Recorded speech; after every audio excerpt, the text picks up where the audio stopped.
This woman is an inspiration.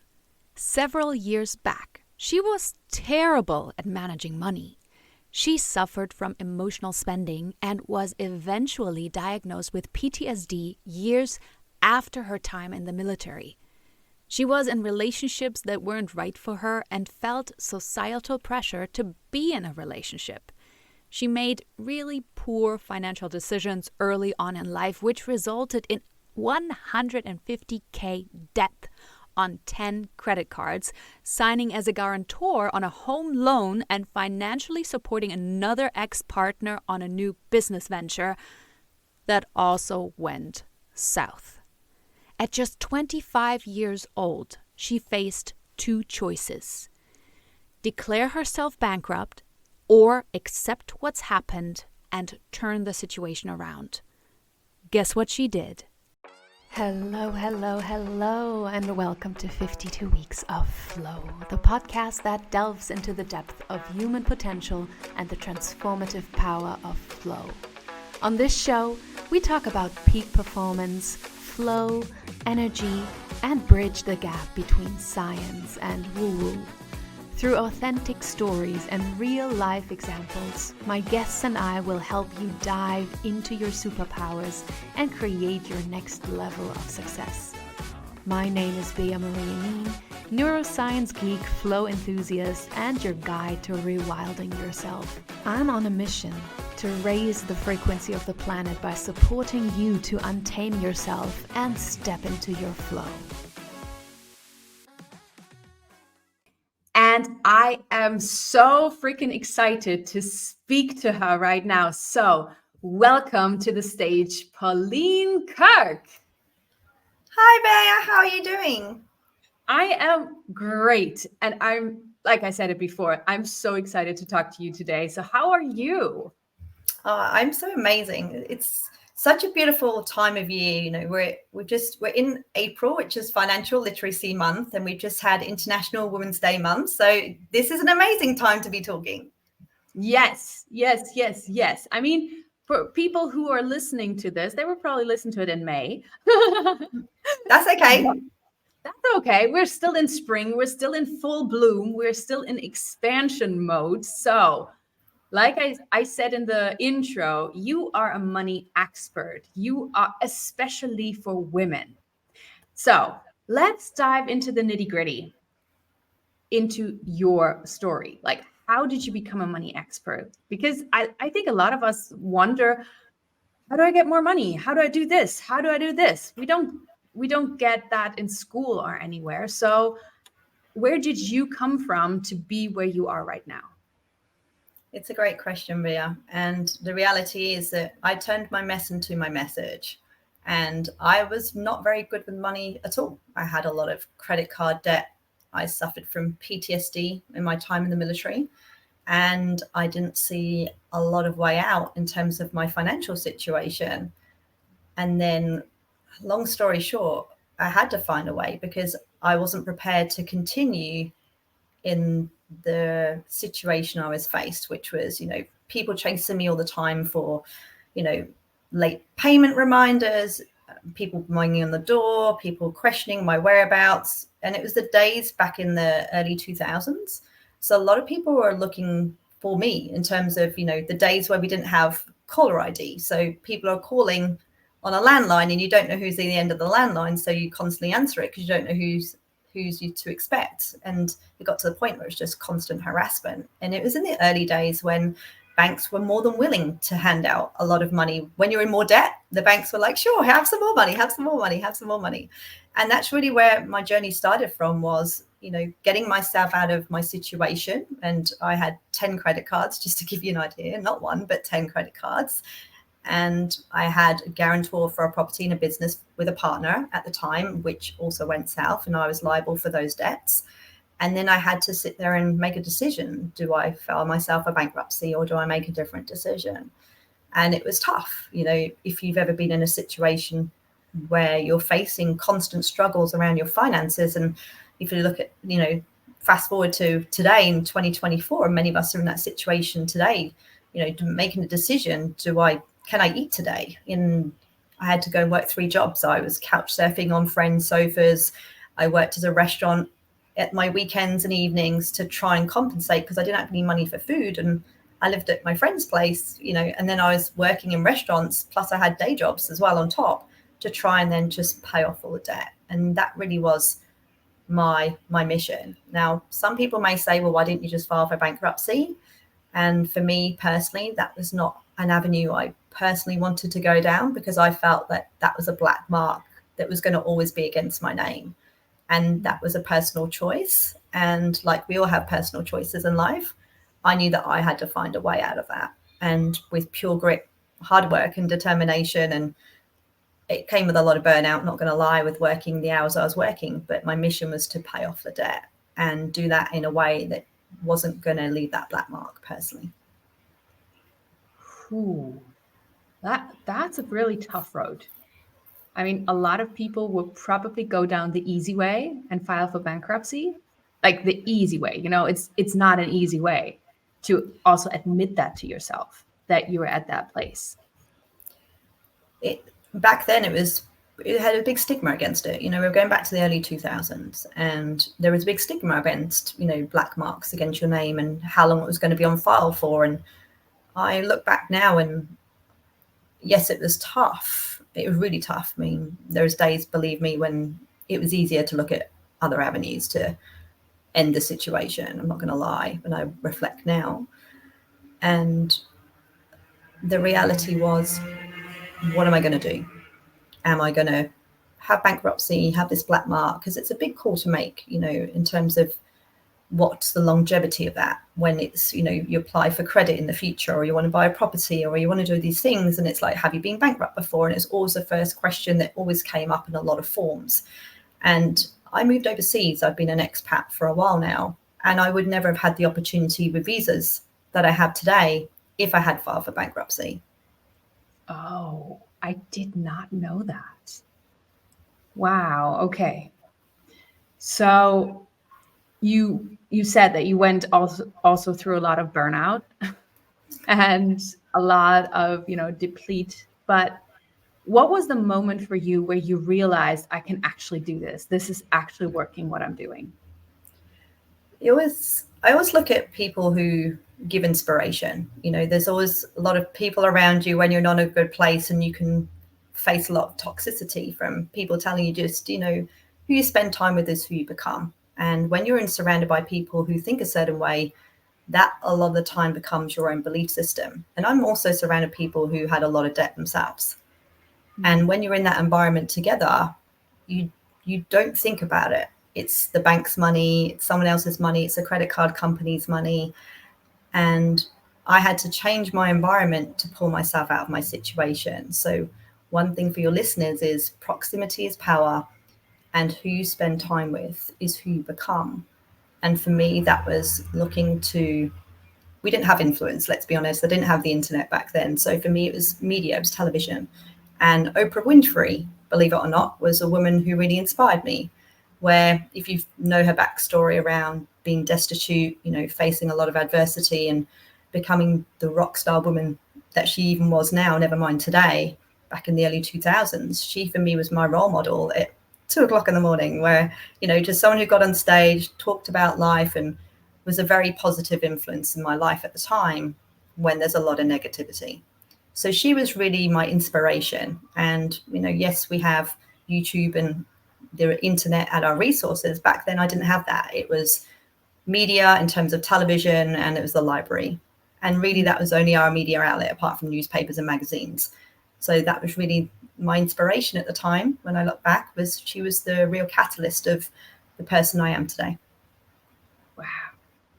This is really amazing. And it reminds me of one of my mentors.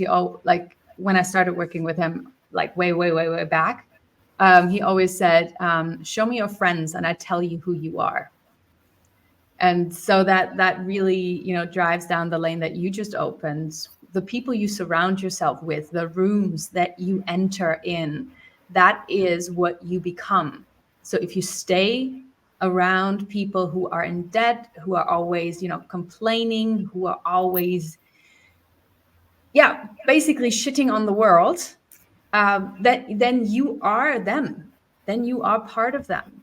Even if you have the best intentions in saving them and showing them the way out of there, the power of a group cannot be underestimated. So, like Pauline and I both spoke at the Women Thrive Summit in March, and it was a really, really powerful container that we were in. And there were all those incredible women. And I had a moment where I just thought, who am I to be in this container? Like, who am I to be in this room with those incredible women?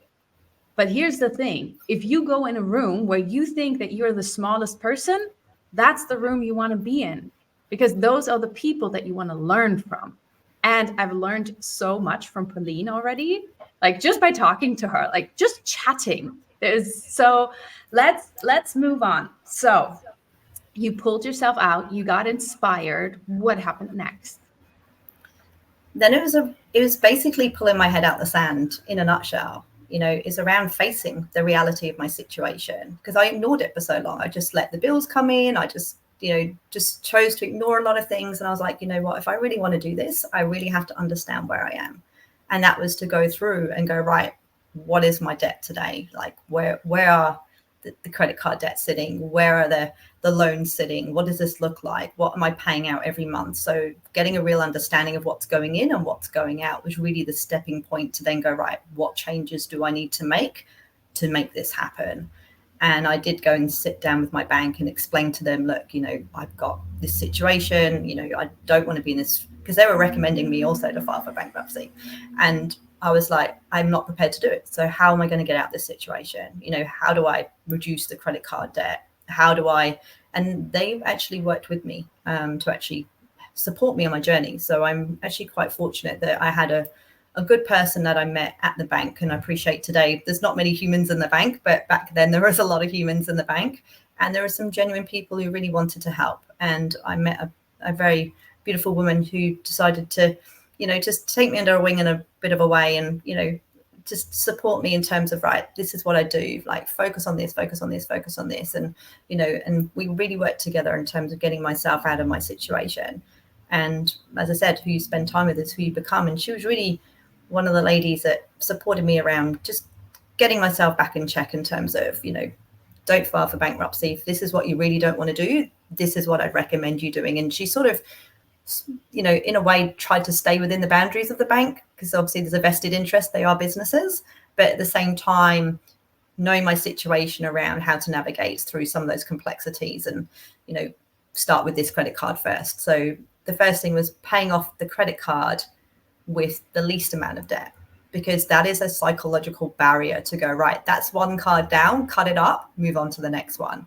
Because a lot of people say, pay off the largest debt first, but then you feel like you're not getting anywhere. So when you pay off the smallest debt on the card that has the least amount, that from a psychological point of view is going, wow, I can do this. And then from there, it was around the little habits that I put in place every day around, making sure that, yes, I had food on the table, but I'm not paying for it because I'm working in restaurants and as a waitress and paying off the debt that way. So therefore I'm not going out, and I'm making these dramatic changes in my life to then get myself out of my situation. But the first point was recognizing realistically where I was, facing it, and then asking for help, and then putting a plan in place to make it happen. Yeah. And I love that you mentioned habits, because habits are just such a big part of transformation. So what kind of habits did you put in place? Oh, where do I start? Yeah, there's so many. But the reality, the first habit's really around, thinking about just paying off the debt, taking a one baby step at a time, making commitment to yourself and seeing it through and go, right, every month, this is my commitment. Money's coming in from various sources of my 3 jobs. And I'm using this to then pay off this credit card, pay off this loan, pay off this, do this, do this. And that was really the stepping stone, was around getting everything in place to then go, right, I can see a way through this now. It's not going to be 5 minutes. It's going to take a bit of time. It's going to take a lot of hard work and dedication and pure grit. And this is the habits I'm going to put in place where, we don't have the mobile phones today. So I was quite lucky, but I actually put my credit card in the freezer. So I actually had credit cards in a freezer as an emergency credit card because I said I still want to keep a credit card for whatever reason. It's like a security blanket. So I actually kept it in the freezer, and then I had to cut, like scrape the snow off from the freezer, and then you had to read the number on the card. So that's some of the things that I did was around, I didn't go shopping. This is another simple habit, right? If you're spending time with people who spend time at the malls on a weekend, then that becomes a habit because you're in a position where you're going to spend money. So it was around not being in environments where I'm going to spend money. So it was around not going out, and appreciate for some people go, well, you must have been a little bit of a boring life. But for me, I was working in a social environment, working as a waitress at weekends and evenings allowed me then habits to then go, right, I don't need to go out with my friends tonight. And yes, we can, somebody used to stay behind and have a drink after work, and, clean the pipes out at the work, so you get free beer and things like that. So there was a lot of things that we could still do that still put me in a situation where I wasn't just working and sleeping all the time, even though that's how it felt at the time. But then it was also around getting myself to then go, right, I need to look at my environment and apply these simple steps to take one step at a time and go, right, Rome wasn't built in a day. It took me a while to get into the situation. It's going to take me a while to get out of the situation, and just own it. Just own it and say, right, I'm going to find a way to make it work and stay consistent. Beautiful. Absolutely beautiful. And I know that there are a lot of people out there who are like basically just breaking even. Sometimes they're in debt, sometimes they're over, but it's that, that zero line that they are balancing on. So when you hit even, what happened then? Because now you're just this incredible, money brain, and you're creating all of this. Your company is donating, what was that, 80%? Yeah, 80% of your income, of what comes in, to charity. So when you broke even, what happened so that you could take the next step out of this, ping pong thing, like plus, minus, plus, minus, plus, minus? So the first thing was I actually asked my girlfriends, because I'm not used to having money. So now I'm like, oh, I've got money in the bank account for the first time. There's some greens in the bank account instead of reds all the time. So it's pretty exciting when you don't see reds in your account.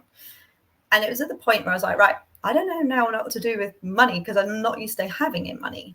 And then I sort of spoke to my girlfriends, and they're like, well, we don't know what to do. We just either leave it in the bank or we spend it. And I was like, that's not an option for me. So then it's around getting focused around, what is it we want our money for? And then putting ourselves in a position to go, right, this is what I'm aiming for. So get a goal, get clear on your goal, and then go, right, this is what I want to put my money away for. And we have to be very clear on it, because if we just say, I want more money, well, I can just give you $5. You want more money, that's what you've asked for, right? So it's around getting clarity around, I want X number of dollars by this date. And when you make that small commitment to yourself, your brain goes, right, okay, I'm going to find a way. And if you break that down by month, by day, right, what does it need? If I want to achieve that by the end of the month, how much does that per day? Because when you put things into a day rate, it becomes a lot easier rather than this big number that you're trying to aim a target for. So then it came, right, okay, I just want to aim for this number of day. And then this amount in dollars per day is what I'm going to work for. At the time it was pounds, but just put away so many pounds per day and then go, right, that's what I'm going to work on. And the important thing here was to put it into a high interest bank account, because most of us don't even know what interest rate is maybe with our bank. And we're in a position now in today's 2024, we're actually in a position where banks are offering quite high interest rates. Depending on where you live, it's between 2 and 5%. And therefore, then it doesn't sound like much, but this is where it's going to add money to your future. And just to give you an idea, Bea, of what this means, like most standard bank accounts, depending on when you live, will give you 0.5% if you're lucky. And it will take you 144 years to double your money on a 0.5% rate in your bank account. And if you're getting something like 5%, that is 14.4 years to double your money. This is the difference between the little things become the big things. Okay, so high interest bank account. Can I just go to my bank, like whatever amount I have in my bank account? Can I just go there and say, hey, I want a high interest bank account? Yeah. So most of us are likely to get divorced and change banks. That's the statistics. But if we ask our banks, look online, like online's a great tool now. So shop online, have a look around, banks that are paying high interest and banks that you can take your money in and out of all the time. So they have different types of savings accounts, for example. So one is called like a term deposit account or a fixed deposit account, which basically means you agree today that you'll put a certain amount of money in and you won't touch it.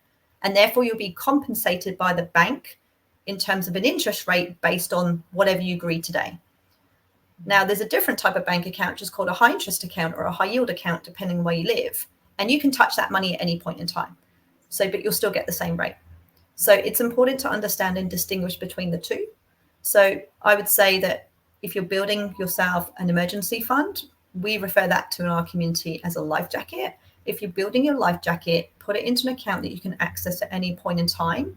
And you can just go online, shop around and open up an account. It's very easy. Most of the time it's online these days. You don't even have to speak to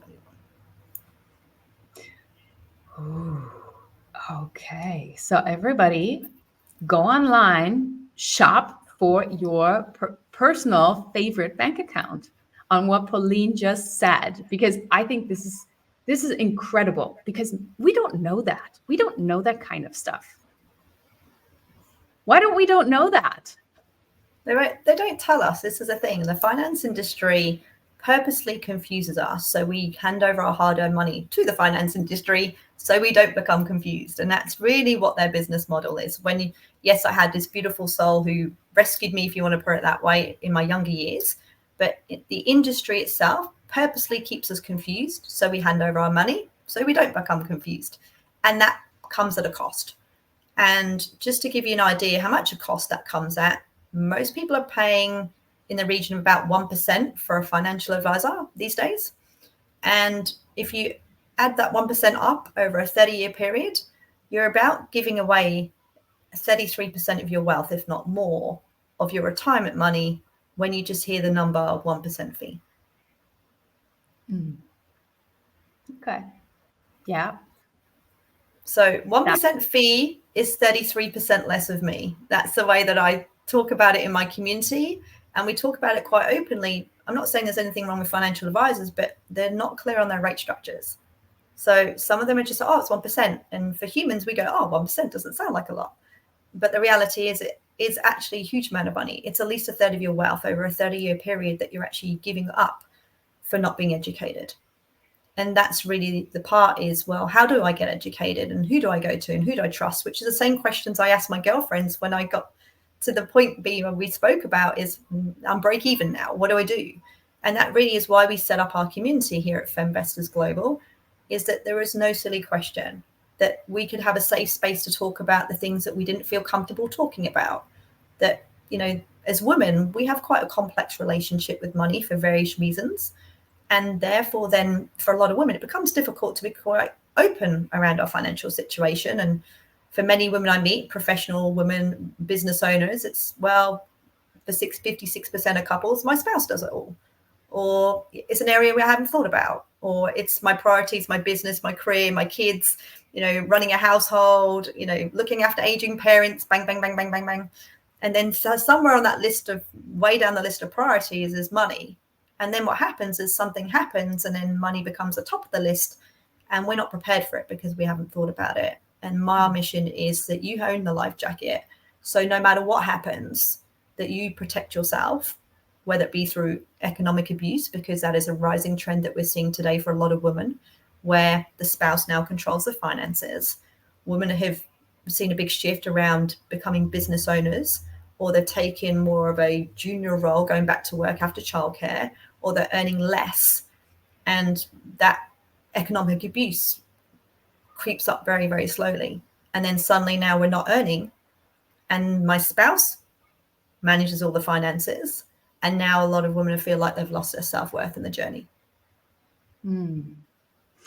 Yeah. And there you're touching on a very, very important point, that we still connect our self-worth to money. We do. A lot of us believe our self-worth is our net worth. How many zeros in the bank account is how I feel. But it doesn't take account to your values and who you are and what you stand for and your purpose and your mission and what is it that you want from your life and the beautiful human that you are. that's not driven by zeros in a bank account. That's who you are as an individual. And that's why I love your work so much, that you empower the financial advisor in us, so that we can then see ourselves in a different light. That when we have the knowledge, and, even if we have the knowledge, we can still say, okay, hubby, you do that because I don't want to deal with it. I know exactly what you're doing or what needs to be done. I can check it. But just by having that knowledge, you empower yourself to such an amazing level that your self-worth is not dependent on your money anymore. 1,000%. I wrote about it in an article that came out during the summit that we've just come off, Bia. And I said that looking at the statistics, realistically, for all the things that women do in terms of stay-at-home parents, and generally it's more of the woman than it is a man, it's roughly about $156,000 that we contribute to that relationship in terms of being a taxi, in childcare, being a tutor, being the entertainer, all these things. If you put the cleaner, if you put all that into like someone you had to outsource and pay someone for that, you're looking at roughly $156,000 to contribute. And that's what you're contributing to your household. So when women say to me, I don't have this, this equality in my relationship with my finances, I'm like, stop right there, honey. This is what you're contributing to your family household. And that's a very different conversation when women automatically feel more empowered to then go, right, this is what I am bringing to the family home.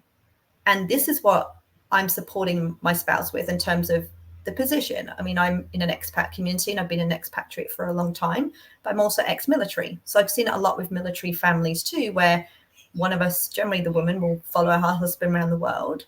And then suddenly, we don't have a position because of visas or work rights where we can actually go out and replace that income quite easily.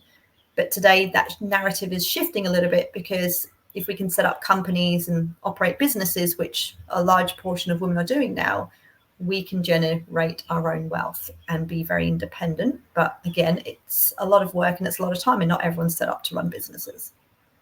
Yeah, but that's what coaches and mentors are for, to help you, to take you by the hand and go with you step by step. So this podcast is all about flow.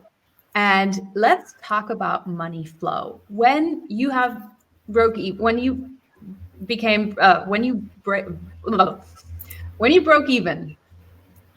you said that you established healthy habits and created, your life jacket first and foremost. Like, how did you direct the money flow then? So I set up some jars. So it's called the jar system. Very simple. So I had some plastic, you get from the laundry, and I just used to put money in it. So I had, any money coming in, I'd allocate. First of all, I'd say, prioritize your money in terms of your future. Most of us get to the end of the month and then we spend it all and we go, oh, we've got this little bit left, and do we invest it or not invest it? And I challenge you to switch it around, going, as soon as payday comes, I'm going to put away a percentage of my income to my future, and I will live on the rest. Because when we live on the rest, it's a spending plan. So one thing I'd say is reframe the word budget to the word spending plan, because it's already more exciting. Simple little things. The reframe has such a profound impact. When you talk about flow, but yeah, this is one of the reasons why I love what I do, is the little things have such magnitude. Creating a spending plan is more exciting than saying, let's go and create a budget. So create a spending plan for today and spend for tomorrow. So when we create a spending plan, I would say, right, I need some fun in my life. So I'm going to have some money in the fun account. And I put some money into my jar for fun. And then I say, right, I need an education fund. So for me, I wanted an education fund, whether it be for my children or for myself. Again, allocation of percentage into my education fund, allocation of percentage into my life jacket, which is your emergency fund.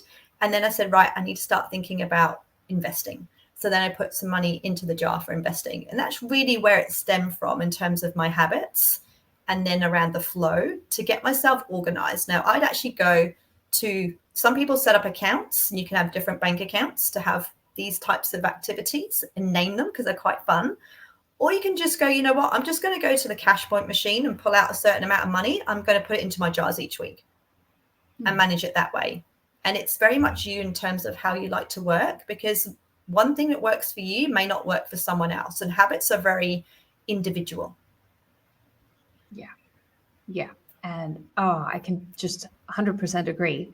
And for those of you listening right now, if that sounds very, structured and very heavy, like creating that kind of structure, the thing is, as soon as you have created that kind of structure, you can flow again in it.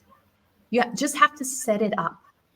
And I know, there are lots of creative, beautiful beings out there, and you just want to flow and create and do. But so let's talk about feminine and masculine energy really quick, because this is the thing. Structure, calendars is masculine energy. We all have those energies inside of us. So, and when we balance those energies, when we create a structure, when we create a frame that we can then flow in, which is the feminine energy, we have both. We have the container that holds us so that we can actually then do what we enjoy. If we just do what we enjoy all the time and don't have a structure, then it's exactly what Pauline said in the beginning is going to happen. You're going to have 20 different credit cards, and just the money will just flow away from you. So how then, when I have built all of this up, because I think a lot of people just want to know the hows. How do I do this? How can I do this? How can I manage all of this? So I have created my bank accounts. I have created different bank accounts that I named. I love that, actually, to name it, to make. And coming back to the spending plan, this is also such a great alchemy of words, because most of the time we don't think about what we say, but the things that we say make such a big impact on us. When we say, oh, I'm traveling on a budget, it's already really heavy. So, but when I say I'm traveling on a spending plan, that actually kind of sounds sexy when you say that. So when I have set up the structure, what happens next? There's a couple of things. So automate. So some people like the automation. So as soon as payday comes around, and if you're an employee of a company, it's a bit easier to manage that because you get paid generally the same time every month. And therefore, then you can automate that opportunity to then go, right, as soon as money comes in, automate into this account, automate into this account, automate into this account. Some people choose that as an option. If you're an entrepreneur, for example, and money's not as, rigid in terms of the consistency, which most of us are, then it's a case of, right, I'm still going to commit to a percentage, and therefore I'm going to put a percentage away. And that really is the difference. So it's around, if we didn't have a good month, or we had an amazing month, the percentage is the percentage. So it's easy to stay on track when there's a percentage. So if I made $100 and I put away 10%, I can know I'm going to put away $10. If I put away a bit more than that, then I go, again, it's 10%. Then it becomes a bit easier to manage rather than go, right, well, I'm going to commit to a dollar amount. And if I didn't have a great month and I say, right, every month I'm going to commit to, let's just pick a number, $200, and I didn't have a great month and I may struggle because I've got to pay all these other bills, it's very easy to then get back into old habits because the money isn't consistent. So when we say, right, I'm going to put away percentage every month as an entrepreneur or business owner, however you want to define yourself, the habits become easier because you go, right, this is a percentage I'm going to make a commitment on. But at the same time, we have to live for today and spend for tomorrow. So I'm all for, if you want to have that Starbucks every single day, and that's part of that brings you a level 10 joy in your life, then don't stop doing it. We've got to be realistic too. And I'm very much a realistic person. I mean, if you're having 6 Starbucks a day, it's a whole nother story, or you're spending a lot of money and going out. Just do those things, but not as often. And then you still have the joy in life, but we're not spending it on overcommitting in some areas. And generally entertainment is usually an area where we tend to spend a lot more money these days around eating out. We've got access to apps on our phones, so we get food delivery services. So that becomes a lot easier. And we don't even realize if we're using our phones that we look at our phones, depending on which part of the world you live on, it can be up to once every 4 minutes. So our brain doesn't even register anymore that we're spending money. So I always say, take the apps off your phone, just like I put my credit card in the freezer, take the apps off your phone, because then when you physically go and you take money out of your purse, or you take your debit or credit card out of your purse, your brain's registering that's a transaction, as opposed to a phone tap, and we don't even think about it. Oh, yeah. Yeah. I really struggle with that everywhere where I go shopping, they're like, do you have the app? You can just tap your phone. It's really easy. And I'm always like, no, I don't want it to be so easy for you to get my money. I want to register it. Another hack I'm going to give this community of yours, Bia, is I actually have an image. When I talked about having a goal earlier, so I actually have an image. You can see it on the screen here, and it's a credit card size, and this is Bora Bora, and this is where I'm going to start my 1-year trip around the world. So when you have an image, and you can just go on Google and find it and print it out and put it into a credit card size. So every time you go and take your debit card, your credit card out of your account, and you see an image of what you want to create for your life, this becomes an easier conversation going, is that pair of trousers more exciting because they're discounted, or is this ultimately what I want with my life? So this is something that sounds quite simple, but it's these little things that, as I said, have such a profound impact. And certainly I like to keep things simple. So as I said, print out something of a goal that you're aiming for, put it into a credit card size, carry it everywhere you go with your credit cards or your cash. So every time you go and put your money into your purse or your credit card, your brain's sitting there, what's more important? This image that I'm aiming for, that I really want, or this impulsive buy that's on sale right now? That is a really, really good hack. Because most of us, we are visual. Like when we see something, it really lands with us. So thank you for that. Woo! That was a very, very juicy conversation here, Pauline. Thank you so much for coming on and sharing your wisdom, sharing your story, and sharing all those little tiny golden nuggets with us. So where can people find you when they want to connect with you? Yeah, so follow us on our Feminvestors Global community. We're across all our major socials. So Instagram, we just recently gone to TikTok. We've got a website. And as I said, we're a social enterprise. We donate 80% of our profits to charity. So check us out. We're running a lot of free things as well on Instagram. So, Financial Literacy Month. So have a look at what we're doing. And, if you want to see something, just check us out. And as I said, any of our paid programs, we're here to make a difference on the planet. So not only are you going to educate yourself, you're also going to support other people in the background. And our profits, the charities are listed on our website. We support predominantly children who are refugee status, who have the opportunity to have an education. So I spent some time in Malaysia, and as a refugee status, as a child, you can't turn up and just get an education in school. And for me, education is key to life. So we have the opportunity to support local refugees in Malaysia to go to school, for example, who are child age, very young children. And also we support a lot of women's empowerment programs where we're supporting, an ecosystem. For us, it's not around here's some money, here's charity. It's around putting it into skills. So then people can be independent and economically empower themselves. And it's, as I said, it's a circular economy.